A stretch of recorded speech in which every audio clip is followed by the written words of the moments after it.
What's going on, guys? Welcome back to RideRazor. My name is Austin, and in today's video we're going to be teaching you guys how to do a nose manual.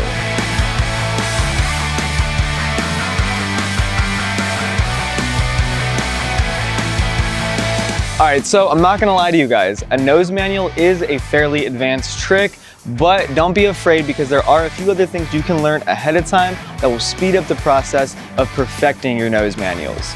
The first one is learning how to hang five. For those of you who do not know what a hang five is, a hang five is essentially a nose manual, but instead of having both feet on the scooter, you actually take one foot off and use it to shift your weight back and forth and help you balance. To do a hang five, you're essentially going to want to leave your front foot on the scooter wherever you feel the most comfortable. Most of the time that is closer to the head tube on your deck, which is the front of your deck, just because you're going to be shifting your weight all the way forward.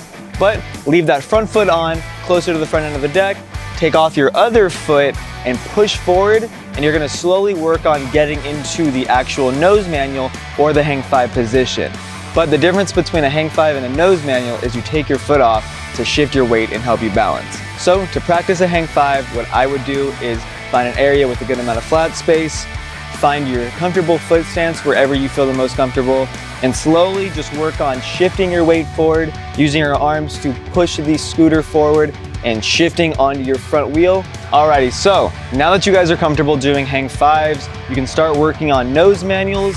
All the same rules apply. The only difference is instead of taking your foot off, you're gonna be leaving it on and using your entire body to shift your weight back and forth. However, they are very, very similar. So that's why I highly recommend learning hang fives, because if you can master that trick, getting into a nose manual and finding your balance point is gonna be a lot easier.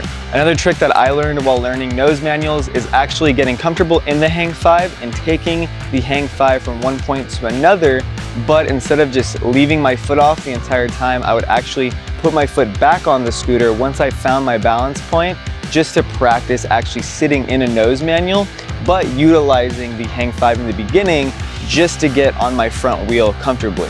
Another huge thing that I do want to mention is that I see a lot of people trying to learn nose manuals and hang fives, and they're utilizing only their body to try to get on that front wheel, and that is not the case. This trick highly revolves around using your arms. You need to use your arms and the weight of your body to shift yourself forward. This trick is just as much body orientated as it is arm orientated. You need to push yourself forward and hold your bars to find that balance point. You can't rely on just your body weight to shift yourself that much forward. So make sure you guys are pushing forward, utilizing your arms and your feet to keep yourself balanced, and you'll pretty much be good to go from there.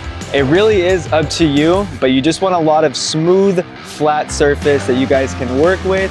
And I personally favored basketball courts and tennis courts just because they had lines drawn on the ground, so I could practice going from one line to the other and pretty much set milestones or goals for myself, so I could perfect going from this line to this line and then practice going further and further until I could go for as long as I wanted. All right, just like that, now we know how to do a hang five and a nose manual and where to try those tricks.